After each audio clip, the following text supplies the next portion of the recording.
Oi, pessoal! Vamos iniciar aí a correção das atividades dessa terça-feira, dia 4 de agosto de 2020. Eu trouxe para vocês hoje algumas atividades de português, tá? E de interdisciplinar das matérias de História, Geografia e Ciências. De português, a gente vai continuar a nossa leitura de ontem, tá? Do conto do Ali Babá e os 40 Ladrões. Que a gente vai ler mais 2 páginas hoje. E também, depois, a gente vai fazer uma atividade de ortografia sobre o uso de MN antes das consoantes, tá bom? Então, vamos começar pela leitura. A leitura era naquele livro do EMAI, Ler e Escrever, tá? Na parte do Ler e Escrever de português. Eu vou dar só uma relembrada na história que a gente leu ontem, tá? Para vocês não perderem aí o fio da meada da história, tá bom? Bom, ontem a gente viu sobre o Ali Babá, né? Que ele morava com a esposa e os filhos numa tenda, provavelmente daquela região lá onde o pessoal é muçulmano, Marrocos e tal, né? Que fala que é do Oriente. E Ali Babá, ele era um homem muito pobre que estava passando dificuldades, tá? Mas ele também era muito honesto, né? Um homem bom e as pessoas para quem ele prestava serviços, né? De cuidar dos camelos e tal, elas acabavam pagando até mais para ele de tão bonzinho que ele era, né? Além de fazer esse trabalho para as pessoas, o Ali Babá ele costumava colher tâmaras e damascos, né? Para tentar vender na cidade. E uma dessas idas dele de colher tâmaras, né? Ele estava em cima da árvore, ele viu passar lá um exército ali de cavalos, né? E quando ele viu esses cavalos, ele percebeu que os cavalos estavam levando, junto com os homens, né? Os cavalos estavam levando arcas, cofres, sacos, né? Coisas, bastante bagagem aí. Depois, indo em direção ao deserto, né? Depois ele viu esses homens voltando com os cavalos ali, só que eles não estavam mais com as bagagens. Isso quer dizer que eles deixaram esses sacos, esses cofres em algum lugar, tá? E aí ele ficou curioso, né? Lá vão eles, né? A última frase que a gente leu ontem, né? Não são mesmo os homens do deserto. Estão voltando para o lado da cidade. O mais curioso é que já descarregaram os cavalos. Onde terá ficado toda aquela bagagem? Então vamos continuar lendo a partir daí, tá? Vou aproximar mais um pouquinho. Então vamos lá, página 143. Se vocês quiserem abrir o livro aí e acompanhar a leitura comigo, tá? Os cavaleiros logo sumiram por entre a mata, pois os cavalos, agora aliviados da carga, corriam muito mais. O dia passou. Ali Babá, contente com seus cestos de frutas, foi para casa descansar. Pai, consegui vender todas as tâmaras do bazar. Pena que Ben-Ornar e Hassan não foram comigo. Teríamos nos espalhado por lá, cada um com um cesto, e vendido as frutas mais depressa. Então, amanhã vão os 4. Hoje eu trouxe muito mais do que ontem. Vejam se conseguem vender tudo. Enquanto forem ao bazar, irei outra vez para a floresta e pegarei mais frutas. Está bem, papai. Na manhã seguinte, lá se foi novamente Ali Babá. Que calor fazia! Ele nem se lembrava mais dos homens a cavalo que vira na véspera. Tanto se esquecera que nem comentara o fato com Samira. Samira é a esposa do Ali Babá, tá? Ali Babá começou a apanhar suas frutas. Por volta do meio-dia, já cansado, se sentou à sombra de uma palmeira para comer o lanche. De repente, ouviu ao longe o mesmo barulho da véspera. Apurou o ouvido e teve certeza. Eram cavalos que se aproximavam. Seriam os mesmos homens do dia anterior? Se fossem, estavam passando um pouco mais tarde. Quando Ali Babá percebeu que o tropel estava próximo, subiu rapidamente na palmeira e constatou. Eram os mesmos 40 homens. Para onde iriam? Hoje eu vou atrás deles. Quero ver para onde vão. Não devem ir muito longe daqui. Estão carregados outra vez. Ali Babá teve sorte. Enquanto descia da palmeira para tomar a estrada e seguir o rastro dos cavalos, o chefe dos cavaleiros resolveu parar para os animais beberem água. Quando Ali Baba chegou, os homens estavam começando a se levantar para continuar o caminho. Agora posso vê-los de perto, pensou Ali Baba. Que gente esquisita! São tão mal encarados e todos armados com facas e cimitarras. Vamos, vamos! Chega de folga! Temos que descarregar tudo isso que roubamos hoje e voltar logo para a cidade. Amanhã é outro dia, disse o chefe. Por Alá, eles são ladrões, concluiu Ali Baba. Que perigo! Se me descobrirem, certamente me matarão. Estão armados até os dentes. Mas agora que já estou aqui, vou continuar atrás deles. Quero ver para onde vão. Refeitos, os cavalos puseram-se a galopar. Ali Baba teve de correr muito para não perdê-los de vista. Conseguiu chegar ao lugar em que haviam parado e viu que somente o chefe descera do cavalo. Em uma clareira na floresta, no fundo da qual havia uma pedreira não muito alta. Os 39 ladrões continuavam montados, dispostos em um semicírculo, voltados de frente para a pedreira. O chefe, em pé, segurando as rédeas do cavalo, ficou bem no meio. Com um ar solene, deu uma ordem. Abra-te, sésamo! Ali Baba não conseguia entender o que estava acontecendo. Por que os ladrões estavam ali num lugar deserto, onde não havia nada e nem ninguém? Por que ficavam dispostos daquela maneira? E que significado tinha aquela frase que o chefe falara? Ele esperou alguns segundos para obter as respostas a todas essas perguntas. Logo depois da ordem dada pelo chefe, uma rocha da pedreira se moveu, abrindo a entrada de uma gruta. Os 40 ladrões entraram em fila e, atrás do último, a pedreira se fechou.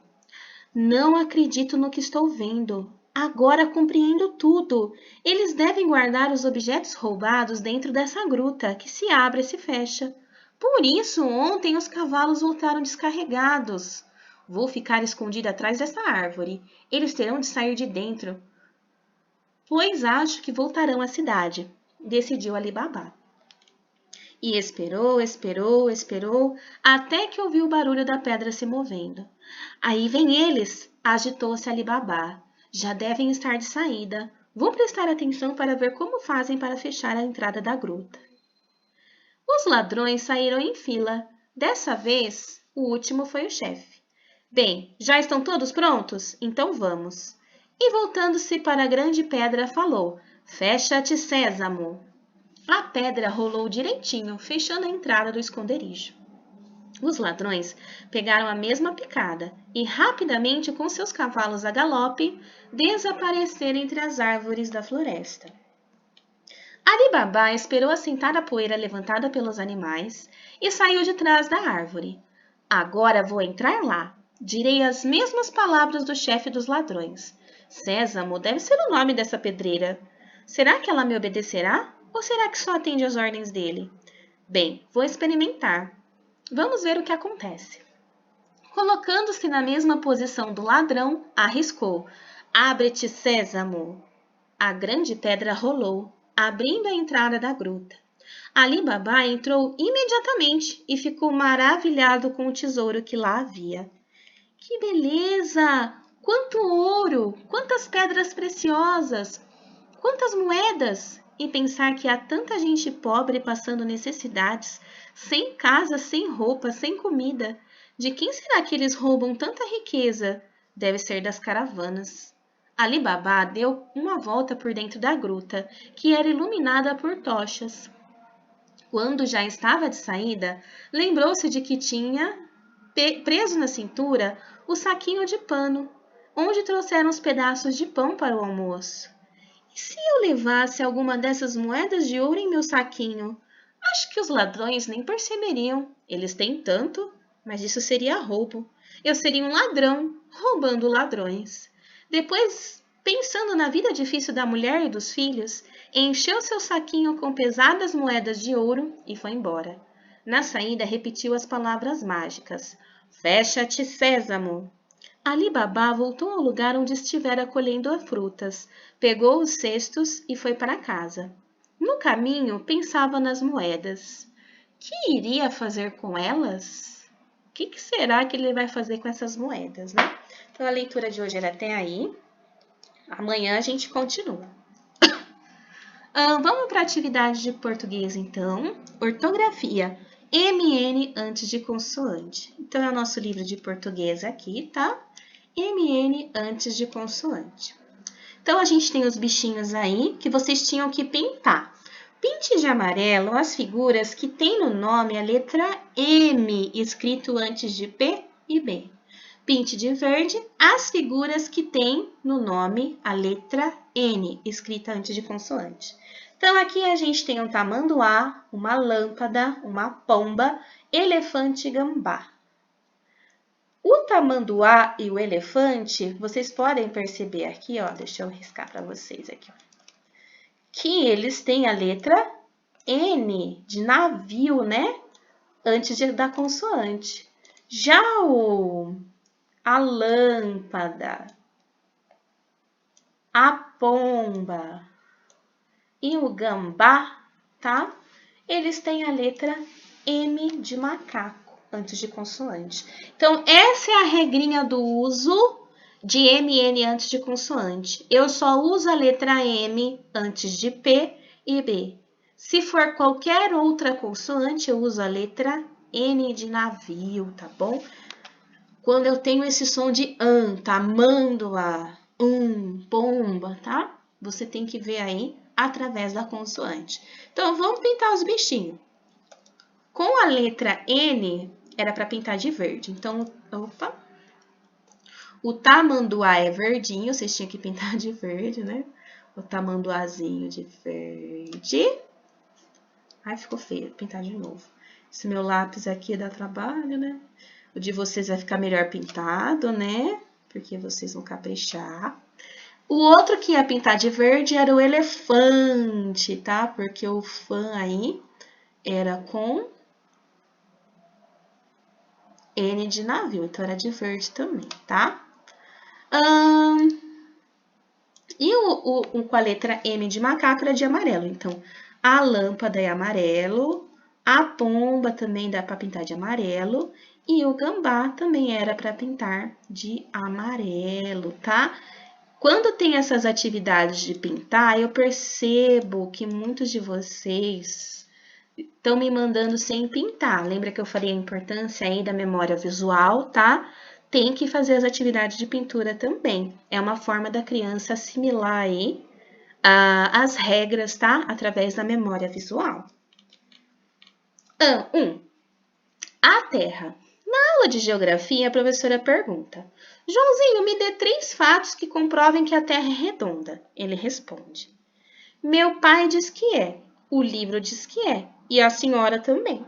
Então, aí, ó, uma piada, né? Fatos que comprovam que a Terra é redonda. O pai dele diz que é, o livro diz que é, e a professora também. Então, deve ser, né?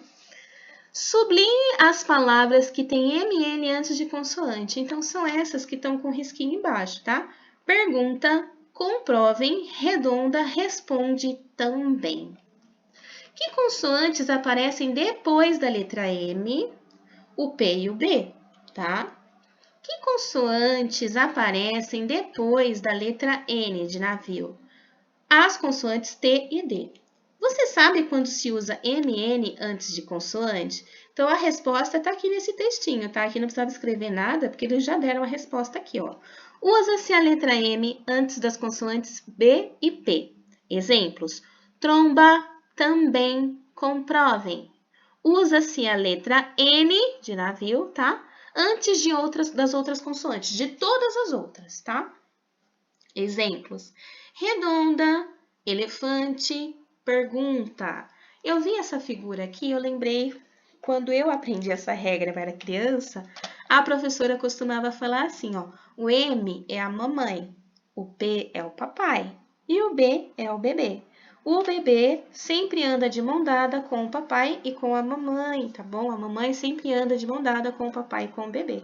Para você aprender a regrinha do P e do B. Eu acho bonitinho ensinar dessa forma, então eu vou colocar aqui, ó. A mamãe, tá? Que é a letra M, né? Sempre anda de mãos dadas com o... Ai, vou ter que pôr mais pra cima, peraí. Vou pôr aqui, ó. Com o papai, né? Papai seria o P. E o bebê, que seria o B, tá bom? Então, é como se fosse uma família, né? O M sempre anda de mão dada aí com o P e com o B. As outras consoantes, não. Aí é N de navio, tá bom? 2. Complete com M ou N. Inverno é um V, tá? Então, é com N de navio. Ambulância é um B, coloca o M. E antes do C, N de navio. Frango, G, N de navio. Bambu, B de bola, então coloca o M. Temporal, P, então é com M. Complete as frases com palavras que tenham M antes de P e B. Depois resolva a cruzadinha usando essas palavras. A tampa da panela está muito quente. Então, tampa é com M. O jogo terminou empatado, 1 versus 1. O palhaço gosta de dar cambalhota. Toda criança deve ser vacinada contra o sarampo. O bombeiro combate incêndios. A poluição destrói o meio ambiente. E aí a gente completava aqui a cruzadinha com os números, tá? Que nem o número 1 não era tampa. Então, aqui, tampa. 2, empatado. 3, cambalhota. 4, sarampo. 5, bombeiro. E 6, ambiente. Aí dava certinho, tá? Bom, a atividade, então, era até aí a cruzadinha. Se vocês quiserem dar um pause para corrigir a cruzadinha de vocês, tá? E aí, a gente tinha uma atividade no interdisciplinar, os mapas na atualidade, página 39. Então, aqui, ó, era só a página 39 do interdisciplinar hoje. Então, tá aqui. Com o aperfeiçoamento das técnicas de representação da superfície terrestre, foi possível elaborar mapas com maior rigor e exatidão. As fotografias aéreas feitas por câmeras fotográficas instaladas em aviões e as imagens produzidas por satélites artificiais fornecem várias informações sobre a superfície terrestre, como as áreas desmatadas, a localização dos municípios e as condições da atmosfera. Essas informações são utilizadas na elaboração de diversos tipos de mapas. Então, aqui a gente tem o mapa do Rio de Janeiro. Olha aqui o Rio de Janeiro, uma foto do satélite. Quer dizer que é de verdade, uma foto. Vista lá de cima, tá? Do satélite. E aqui, um mapa. O contorno tá igualzinho, né? Olha aí, ó. Bem feitinho, tá certinho, né? Então, é um mapa feito com bastante rigor, um mapa fiel ao real, tá bom? 12. Quais elementos você consegue identificar na imagem de satélite? O que a gente vê? Aqui na imagem de satélite, a gente vê bastante verde, quer dizer que são as árvores. A gente vê as ruas, construções, que são as casas, né? A praia aqui, as rochas, o mar, tá? Olha essa rocha aqui, a gente vê bastante detalhe, tá bom? É um município do Rio de Janeiro, quer dizer que é a cidade, tá? Não é o estado inteiro, é a cidade, tá bom? É um pedaço da cidade. 13. Complete a legenda do mapa representando a área construída e a área verde. A área verde, tá? A gente foi pintada de verde. Então, na verdade, vocês teriam que pintar igual, tá? Completar a legenda. Você poderia pintar de verde aqui, tá? Pintar de verde. E aqui tá escrito rachurado, quer dizer que tem esses riscos aqui, que é tipo uma rasura, tá?